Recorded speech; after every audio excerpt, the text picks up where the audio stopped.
with Bennett Indart in the NTT Experience Center during an official side event of TechCrunch Disrupt in San Francisco. The topic for our event tonight is data and AI, the journey to adopting these incredible new use cases everybody's talking about with generative AI. Bennett, thanks for coming on to the podcast. Thank you for having me. So you are the vice president of the NTT Smart Solutions practice, and you're working with our clients to build what we call smart applications. That's around IoT, ML, and data and analytics, but more on the structured side? I would say we kind of bridge the gap between the structured and the unstructured, but we spend a lot of time analyzing data that's somewhat structured in nature so that it's easier to analyze and really kind of get those insightful nuggets out of it.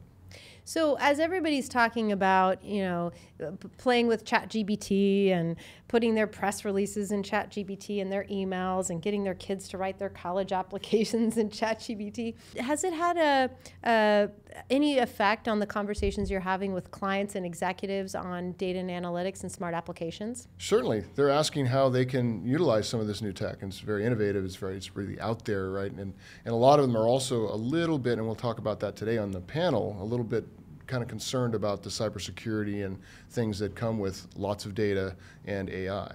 So we're seeing, sort of that back and forth right now with the conversations we're having with our customers about, I'd like to see what is possible with something like a generative AI, solution for, whether it's a smart city application with, big cities like Las Vegas or Houston or Austin and others that we work with, or whether it's some of the fun stuff we do with the IndyCar series, where we're looking at the race cars and as they're going around and taking data off of the race cars and telling stories about the race.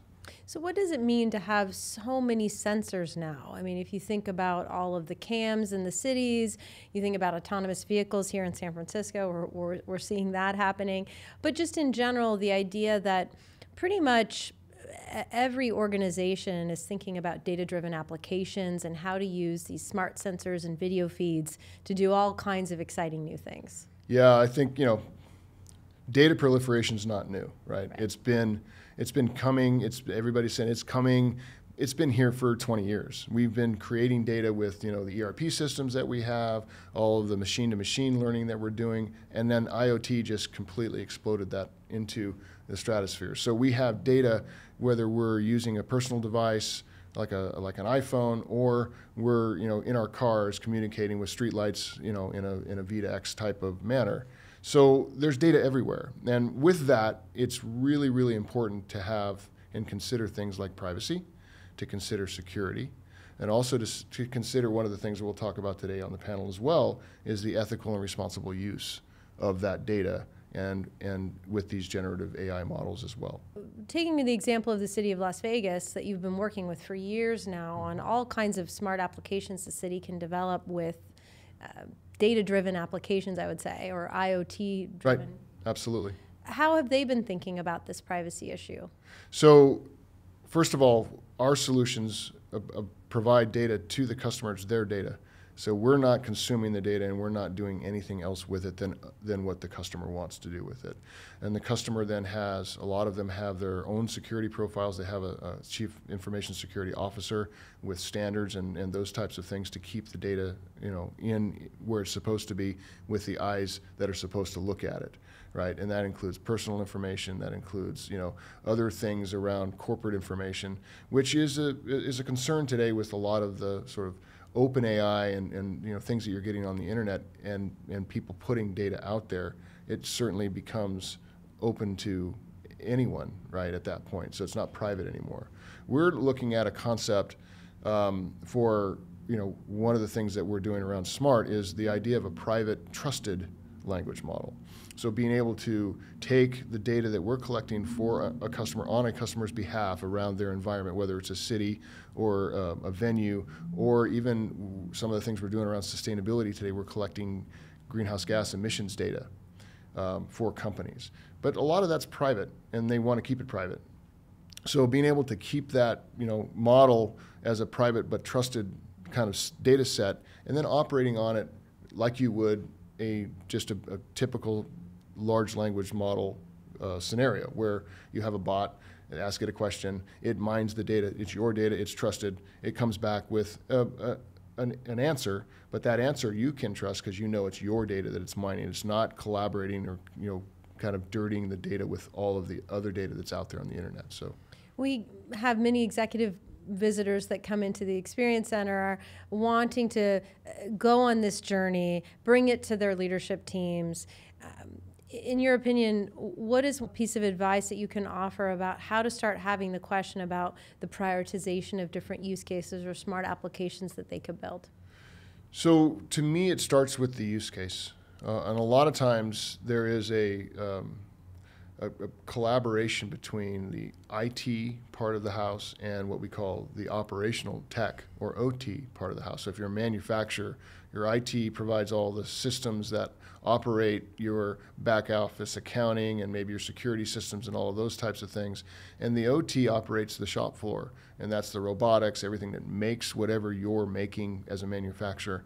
And a lot of times those are two very large siloed functions within a company. And our job a lot of times is to get them to work together, because once you start sharing those two environments, you end up with lots of really rich information, interaction, data that correlates around efficiencies within the company itself, just really, really good interaction models. So that's one way that I would say if you're having a challenge getting a certain product to market, or you're seeing, maybe your services aren't as efficient as possible in terms of your, help desk or other things that, whatever it is that's slowing you down, start to collaborate internally and understand how the others are doing their work, and then what data can you use to help, continue that collaboration forward. So that's really one of the ways that we engage our customers right up front. It's very consultative. So when you're thinking about the cultures potentially that are very open to, maybe you could say a culture of yes and instead of no but, do those kinds of things come into play when you talk to customers on adopting these types of innovations? Absolutely. You have to be willing to sort of take some risks, right? And we believe that we've mitigated most of those in terms of privacy and data security and things. So you can play in a trusted environment. But as with AI and with a lot of the new and very innovative data science algorithms and techniques, you can learn a lot just by looking at the correlations and sort of the relationships between the different functions of your business, the different way that data is generated in your business, whether it's out on the edge from a sensor that sits on a shop floor, or it's weather data that you're getting off of the internet that impacts things that you're doing in your daily life that you could maybe change from a manufacturing process standpoint, or city traffic, or crowds at an event. The data that is generated in our world helps us to understand, number one, and then improve, number two. One last question for you, Yeah. Bennett. So you mentioned sustainability. Many folks in our audience are very interested in understanding how to get started. You also mentioned sort of this dashboard view or a place that you could get started quickly. Any thoughts for the audience on that? So we're kind of taking an approach for sustainability in the big S, which is all of the UN SDGs. Everything that we do, all of our solutions have a component, whether it's a smart city and we're looking at societal types of solutions, or safety and security when you're talking about road safety or traffic or pedestrian safety in a particular city.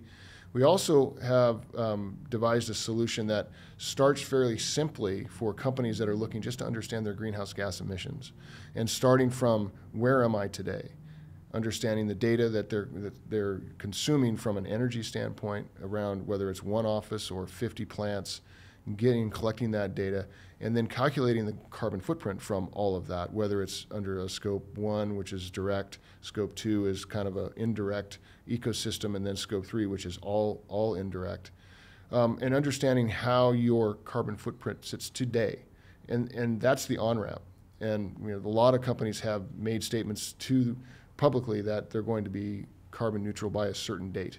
And a lot of companies have gone out and made press releases and things about that. The problem that we found in the research backs this up is that very few of them have started to measure it. And so we want to help them get on the highway with the on-ramp. And then from there, all of the things that our smart platform does quite well, which is analyzing, correlating, predicting, and then even getting to the point where you have a data twin of your energy consumption as a company, and you can start to make kind of answer the big questions like, wow, if I invested in cleaner energy in this particular part of the world, in this plant, what would that look like from a cost profile, and when would my payback be? Wow, that's amazing. The digital twin of your carbon footprint. Yep. Love that. Well, thanks for coming in, Bennett. It's great to chat with you, and look forward to the panel later. Thanks for having me. Yeah, thank you.